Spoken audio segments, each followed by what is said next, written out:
Dear Christopher, here is your friend Thomas the Tank Engine. He wanted to come out of his station yard and see the world. These stories tell you how he did it.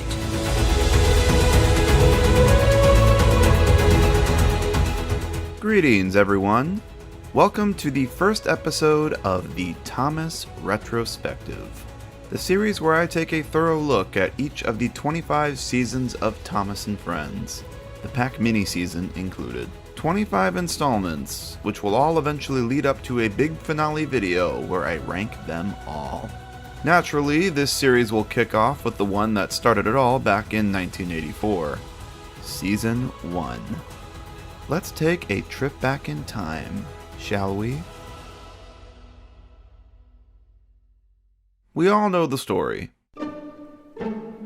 Thomas the Tank Engine was based on a book series called The Railway Series, which started in 1945. The Railway Series was a series about anthropomorphic trains, written by train enthusiast Reverend Wilbert Awdry. The book series was incredibly popular. In 1953, BBC made the first ever attempt to make a TV series based on them, using 00 scale model trains on sets. The pilot was a total bust, as the production was live, and a train derailed on camera, messing everything up. An overall failure and an utter embarrassment in Wilbert's eyes. He was hesitant on a TV adaptation of the books ever happening again. This pilot is believed to have been taped over by BBC, and is thus lost to time. Enter Britt Allcroft. A few decades later, along came a radio and television producer named Britt Allcroft, who had fallen in love with Wilbert's books and saw potential in creating a TV series based off them. She said, and I quote, "It really didn't take me long to become intrigued by the characters, the relationships between them, and the nostalgia they invoked." After working on a documentary in 1979 on the Bluebell Railway that featured Wilbert, Britt approached him and floated the idea of another run at a TV series. Wilbert was at first hesitant after the 1953 trash fire, but he was eventually convinced, and Britt gained the rights to a television adaptation of the Railway series in 1980. She spent 2 years meeting with concept artists and animators working out what would be the best medium to make the series. At long last, in 1983, production officially started. Britt sought out a film crew and contracted a production company called Clearwater Features. Clearwater was a company that got its start making advertisements for British television, specifically using stop-motion props and models on sets. The head of Clearwater was an ex-Thunderbirds pyrotechnics expert, David Mitton, who came on as the show's director, and Robert D. Cardona, who came on as producer. She rounded up 2 musical jingle writers named Mike O'Donnell and Junior Campbell, who became the show's musical composers. But Britt's biggest score of all was the ex-Beatle himself, Ringo Starr, who came on as the show's narrator. Ringo declined the offer at first, as he was not familiar with the original books, and said himself he didn't think kids would even be interested in trains with things like spaceships and Star Wars around now. Britt Allcroft, who produced the show, she came up to see me. She had this idea for me to narrate these children's stories. And they're all about these fabulous little trains, you know. And I really backed off at the beginning. It was actually a battle at the beginning with Britt Allcroft because I thought it was all Star Wars and space madness. Saying, you know, I'd like you to read these stories about this train. I said, you've got to be crazy. It's Star Wars and madness. We were talking years ago anyway. But after giving the books a read himself and after much coaxing from Britt, he eventually gave in. And so she came back and convinced me. So I said, look, I'll just read 5 of the stories on my own, on tape, and you listen to them and see if you still want me. And she did. Thomas had gotten celebrity talent right out of the gate. The decision was made to recreate the series using models, as the 1953 pilot had done. Except it'd be a much more professional production than that, using much larger gauge 1 scale model trains on giant sets. The model engines would have working eye mechanisms, so they could move their eyes around and emote, paired with facial expressions that could be swapped out, so you could have Thomas being happy, or mad, or tired, or whatever the scene demanded. The engines had working smoke units too, so they could puff steam as they traveled. The sets were the size of a standard household garage, and weren't the easiest things to film on. Not exactly a cheap production, and Britt herself mortgaged her house to fund the series pilot. A decision that definitely paid off in the end. The initial test pilot was put together in 1983. It has never seen the public light, but it did go over well. ITV loved the pilot pitch and greenlit a season of 26 episodes. The pilot, which was an adaptation of the story Down the Mine, would be refilmed entirely with the rest of Season 1 and became the season's 25th episode. Some shots from this pilot were reused in the final cut, and is the only current footage evidence of it existing. 26 episodes in total were produced, and all were based on existing stories from Wilbert's Railway series. Some of the shorter stories were combined into single episodes to condense the season a bit, and this ultimately worked in their favor, as they managed to cover the first 7.5 books all in this go. Filming lasted 7 months, starting in September 1983 and wrapping in March 1984. Post-production wrapped in April, and on October 9th, 1984, the world was introduced to the Railway series on screen, newly titled Thomas the Tank Engine and Friends. The series was an instant hit, and its popularity spawned 23 more seasons in the years following. But we'll get to those.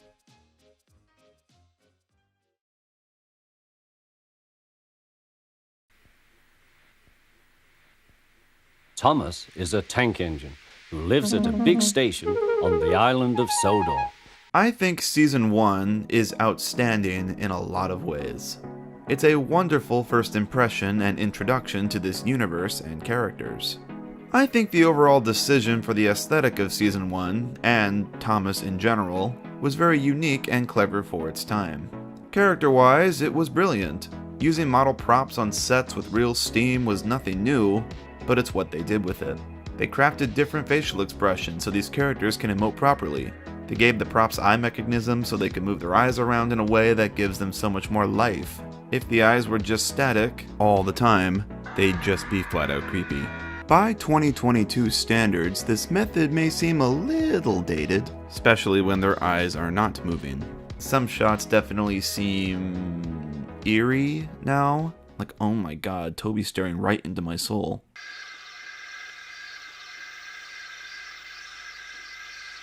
Before the time, this was charming stuff, and I think a lot of it still holds up pretty well. It certainly makes these characters memorable. I really don't think Thomas would have been such a home run success if the characters' eyes didn't move. The set design is incredibly strong and very unique to Season 1. It's notably different to the rest of the show. Whereas Season 2 onwards tries to go for more industrial and realism, and eventually to a point where they try to make the engine seem as real as possible, Season 1 strides in making everything look more like a storybook world. The simplistic character designs themselves reflect this, all being made up of simple geometric shapes with little riveting detail. So many sets, like this one of the viaduct, or this one of the junction, or the ever-classic windmill, look like paintings straight out of a children's book, with heavy focus on details in the foreground like plants growing in swamplands, or someone in a little rowboat fishing, or tire tracks in the snow. There was a level of consideration to the composition of all these shots that made them seem intentionally like moving illustrations, more so than footage. I think this is greatly reinforced by how little the camera actually moves this season. Many of these sets were built to be shot from a single specific angle, and they rarely deter from that. In the next season, we'll start to see a lot more panning shots and dynamic angles. While this season it's a little more rare the camera moves at all. It does sometimes, but not as often as you think. It usually stays very still, to give the illusion that this is indeed an illustration brought to life. And considering these are meant to be straight adaptations of children's books, this choice in aesthetic works very well in its favor. No other seasons after this seem to capture that sense of childlike wonder and bliss as well as Season 1 does.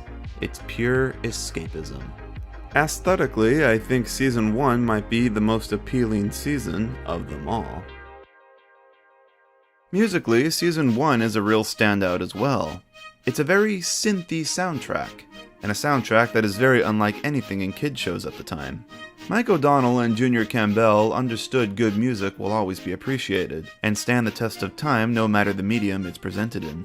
and the themes they created for Thomas are truly iconic. I love how each theme is specifically designed to suit each character. Thomas's theme is very forward-moving and playful, which aligns with his young, impatient character this season. Gordon has a theme that sounds so powerful and grand. Henry's sounds very victorious, reflecting his moments of triumph in various episodes. James's is very jazzy with some swing to it, etc. It's truly iconic music, and I'm so happy these themes continue to be mainstays in the show as it went on. I honest to God think Thomas would not have had the impact on popular culture that it has if it weren't for its score. Season 1, and to a greater extent just Thomas in general, I think also stands out for being so, for lack of a better word, simple. 80s kids shows at this time existed to sell toys, so they very much tried to be flashy and advertise their characters as the coolest things ever. Things like He-Man or Thundercats come to mind. Contrast to Thomas, which is a slow, simple show, in a very real-world setting, told to us by a chill narrator who isn't shouting his lines. It's no wonder Thomas was such an instant hit. It was a very different product in a market saturated by high-energy, flashy cartoons. Ringo put it best. Kids are into dinosaurs with guns on their backs, and spaceships. Yeah. And it was just amazing how big it got. It was instantly memorable just because it was different. It's a slower show for a slightly younger audience, but at the same time, it didn't talk down to that audience. It didn't make things obvious or ever blatantly state the morals of the stories.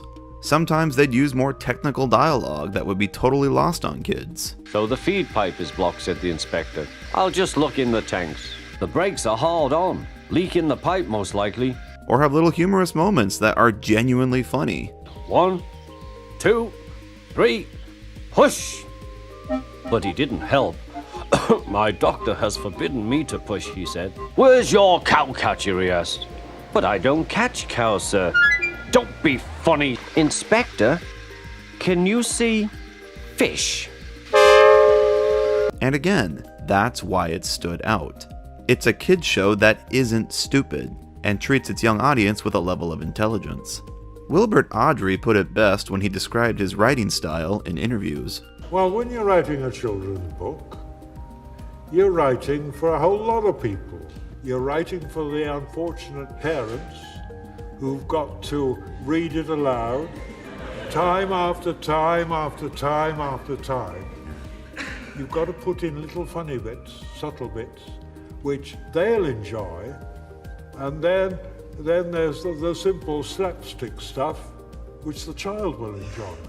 There definitely were other slower shows like Thomas around at this time, especially in England, like Fireman Sam or Postman Pat. But Thomas managed to stand out from them for having a sort of charm that could be found nowhere else. What I absolutely appreciate the most about Season 1 is its consistency. It's consistent in more ways than you think.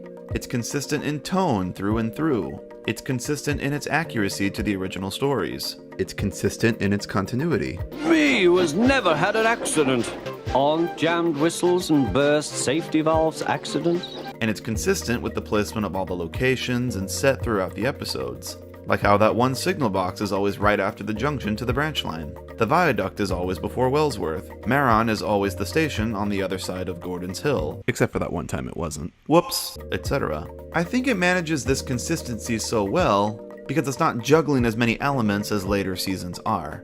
It has 7 core characters, 8 books it is adapting, and only a handful of sets. So everything just sort of works because everything is easy to keep track of. Contrast to later seasons where there are so many elements at play, and they just sort of stop caring about the logic of how a character gets from location to location, or if a character is consistent with a previous portrayal. By comparison to later seasons, Season 1 is just very well thought out. Let's discuss something. The decision to rebrand the series as Thomas the Tank Engine and Friends, instead of keeping the book series' original title. The Railway series was very much an ensemble series, where there wasn't a single main character. Thomas wasn't the main character in the books. There were huge chunks of time where Thomas just wouldn't appear at all. But he was definitely the most popular. And I think Britt's decision to market the show around him versus everyone was a smart one. Thomas is the most relatable character to the target audience. He is young, impatient, and has desires that the kids watching also want. He wants to please his guardian figure. He wants reward. He wants to go out and see the world around him. I'm tired of pushing coaches. I want to see the world. Hell, even the book publishers knew this too, as later Railway series publicity releases would title their stuff as Thomas, even before the show was a thing. Britt knew that kids would find a show simply called Thomas more approachable than something cold and vague like the Railway series. I mean, think about it. Suppose you had never read or heard of the book series at all, and then read that name. What does the Railway series mean? Is it a book series for kids about trains, or is it a bunch of old tapes for railway historians? There's no implication the engines are even sentient. A character name, like Thomas, implies friendliness and warmness. A character. They wanted the show to be as much about the characters themselves as it was about the mechanics of how trains worked. And that's where Thomas got things right. It successfully rode that line. It was a show about friendly, happy characters, but it was also a show about real trains, doing real train things.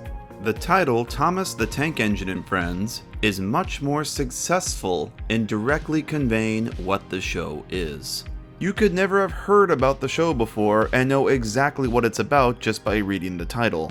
You got Thomas, which is a friendly kid character name, which implies, okay, this is about a sentient character.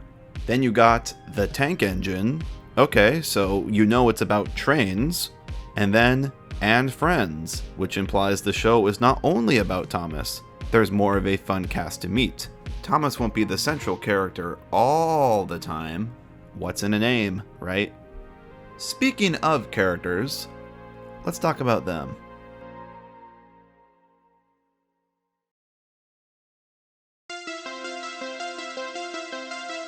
Season 1 is very much a standalone season. As in, you can watch it, and by the end of it, it feels conclusive and you feel satisfied as a viewer. In the same way something like Star Wars: A New Hope works as a standalone movie separate from the rest of the franchise, Season 1 of Thomas does too. Every character is in a different place at the end than they were at the beginning. Everything wraps up so nicely. Every character has an arc, some more in-depth than others, but they all have one. Edward's arc, for instance, is one of the more simplistic ones, and completes in the span of a single episode.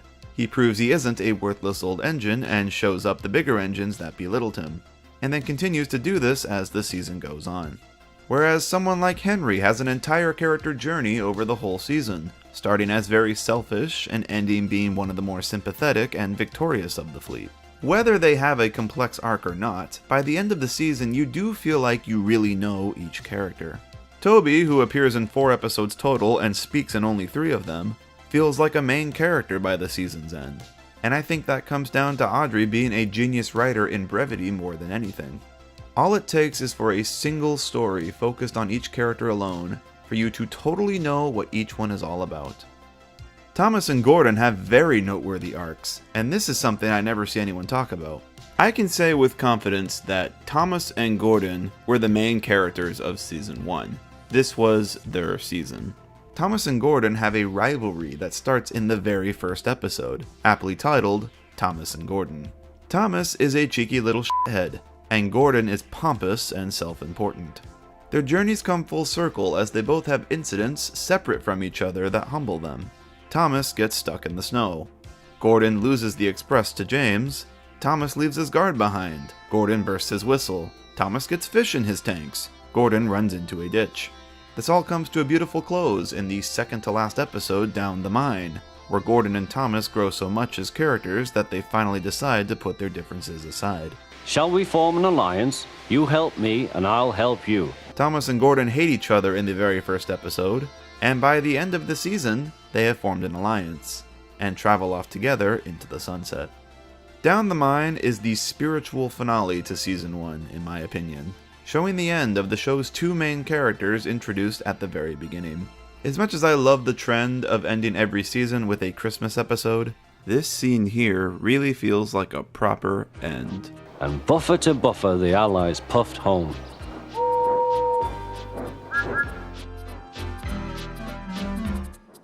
I think the MVP of Season 1 was definitely Henry.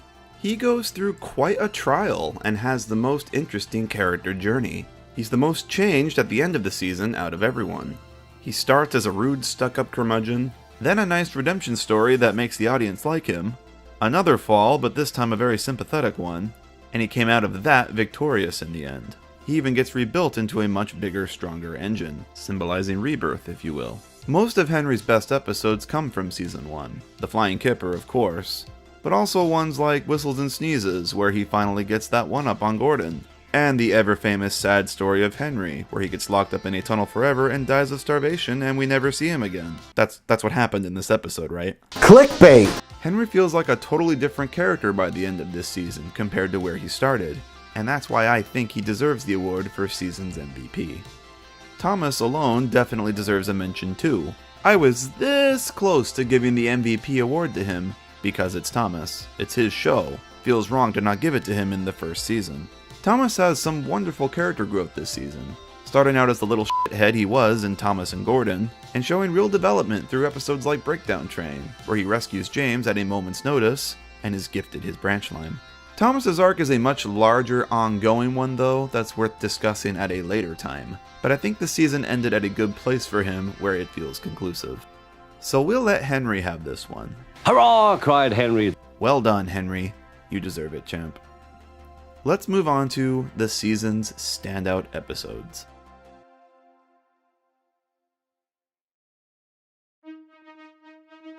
Season 1 had a wonderful array of stories. All of our main characters get spotlight episodes, some lucky few get several. Thomas comes in on top with a grand total of 11 lead roles, Gordon in second with 6, and Henry in third with 5. I'd argue that every episode this season is memorable for one reason or another, but which is truly the standout? I think this season's best episode award goes to the surprise of no one, The Flying Kipper.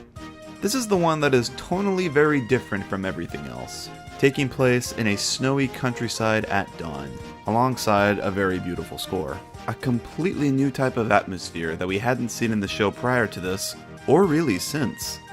Visuals wise, the ones in this episode are undoubtedly the most striking of the season. It notably has the first big crash of the series too, which is treated with total seriousness. After the crash, there's a moment of silence for the audience to take in what just happened. It's a very mature moment, and I'm really glad it's not sugar-coated. Notably, the original story plays this crash off in a light-hearted, almost goofy manner, having the guard of the van Henry crashed into complaining about Henry making him spill his cocoa or whatever. I heavily respect Britt and David for removing that silliness of this scene entirely and playing it completely straight. It's so much more adult and impactful this way. One of the few rare examples where the adaptation is better than the original story. It's a no-brainer why this one deserves the Best Episode award. Possibly an unpopular opinion, but I think Toby and the Stout Gentleman deserves an honorable mention as well, for it's the only ep this season to take place outside of the main railway and established characters, and instead follows a single new character that we've never met before. While Kipper is the definite standout, I think the episode that best sums up what Season 1 is all about is Thomas and Bertie. An absolute classic, of course. All the elements that make Season 1 special are present here. A simple story with fun characters, a poppin' soundtrack, consistency all around with the placement of locations, all of which are so aesthetically pleasing and look like paintings. This episode has it all. Thomas and Bertie is Season 1 incarnate. In terms of the worst episode this season, that's kind of hard to say. I enjoy every episode in Season 1, and I don't think any of them are bad. A lot of people say Thomas and the Guard is the weakest one, because not a lot happens in it. And I guess I would agree with that. It's not a bad episode by any means. It's simple by design, because its purpose is to introduce the audience to how Thomas's branch line works. This is the first ever episode to take place on it. But yeah, not much of an engaging story here. Thomas leaves the guard behind because of impatience, he says sorry, the guard says it's okay, and then the story ends. Not a lot going on. It doesn't really contribute that much to the overall plot of the season. But I'm actually going to go out on a limb here and say the one episode this season that doesn't fully work for me is Thomas's Christmas Party. It's a nice all the characters are together celebratory finale episode, but it sort of feels like a part 2 to a part 1 we never got. They mention events from a story that never happened on screen. I remember seeing this flashback scene as a kid and thinking I missed an episode or something. Overall, just feels kind of out of place, and was only made to have a Christmas story to end the season on. I like that tradition, and I like the episode, don't get me wrong. It's a very sweet story, but personally, I think Paint Pots and Queens from Gordon's book would have been a much better all the characters together celebratory finale than this, and would have been a much better bookend to Thomas and Gordon's characters arc this season. The word I would use to describe Season 1 is complete. Season 1 is a very complete season. As in, if you decided to stop watching the show here, you'd be pretty satisfied. Every major character has an arc, and all the stories build upon each other and conclude nicely. It's a season where watching the episodes in order actually matters. There is progression to the overall plot and these characters' growths. And thus, I think this season is slightly underrated, as I feel people sort of write Season 1 off as boring in comparison to the more exciting stuff later on. Yes, it is a slower, simpler season than most, but Season 1 has such a unique charm on its own that no other season has, that I can't possibly say it's boring. This is Thomas the Tank Engine in its purest form, the raw, untampered, uncompromised original vision of what the show is. And it is wonderful.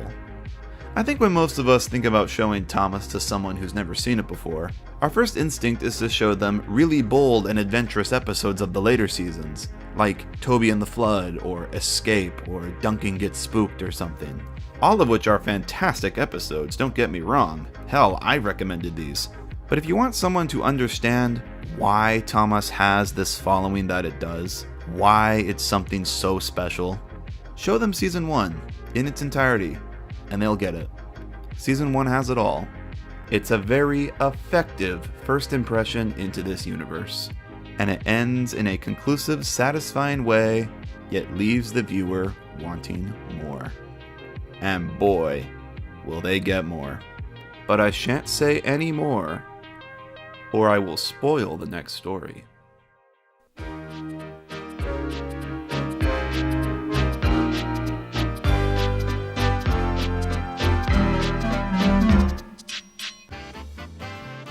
Well, I hope you all enjoyed the first episode of the Thomas Retrospective. I'm still working out a formula for this series, so please tell me what you'd like to see in the next installment. We got 24 more episodes to try new stuff still. Once again, if you are interested, I do have a Patreon open now. If you choose to pledge, you will get special perks such as early access to videos, and get your names in the credits of every new video, just like the ones you see on screen right now. My patrons also get to vote on what the next video topic is about. Your input decides what comes next. Click the link in the description, take a read through the tier options, and pledge if you'd like. Appreciate the support as always, everyone. See you all in the next one.